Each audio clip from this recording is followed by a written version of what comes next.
Welcome to the third upper body circuit. The first thing we're starting with is a butt scoot variation. I'm showing you a plastic furniture mover that I'm placing under my feet.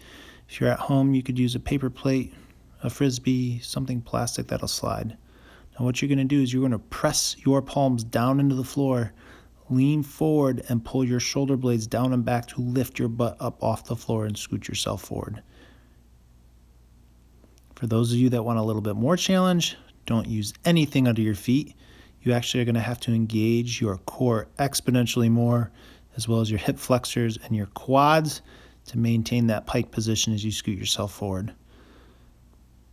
Now, we can do the same thing in reverse.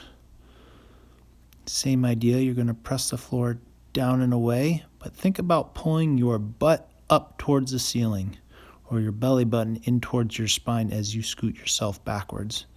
In terms of reps, 3 to 15, whatever is good for you. This is a very challenging exercise, so be humbled. Don't be mad if you only do 3.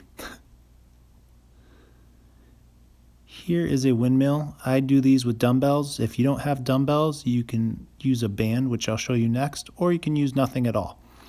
This is just as much an exercise for the hand that's on the ground as the one that's going in the air.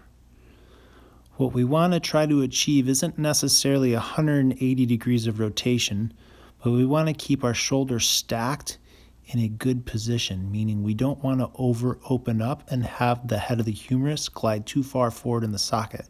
So stop at about 160 degrees if that's where you feel comfortable. As you see, I'm not actually going to 180. As I said before, here's an example using a band instead of dumbbells. If you don't have either, that's fine.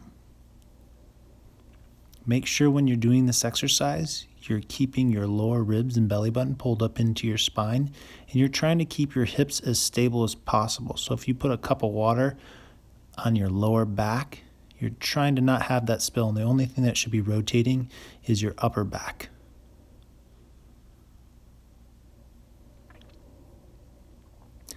The last one is an upper extremity step up. You can use a stack of magazines, a stack of books, whatever you can find around your house. Something between 4 to 6 inches in height. Now when you're doing this, same as before, lower ribs and belly button pulled up into your spine, sternum pressed away from the floor. This is just as much a core exercise as is an arm exercise. If this is too much for you, you can drop down to your knees. There is absolutely no shame in that. It's better to have quality movement rather than quantity, number of reps, or just doing bad reps to begin with. See if you can get around the circuit 3 to 4 times. Good luck.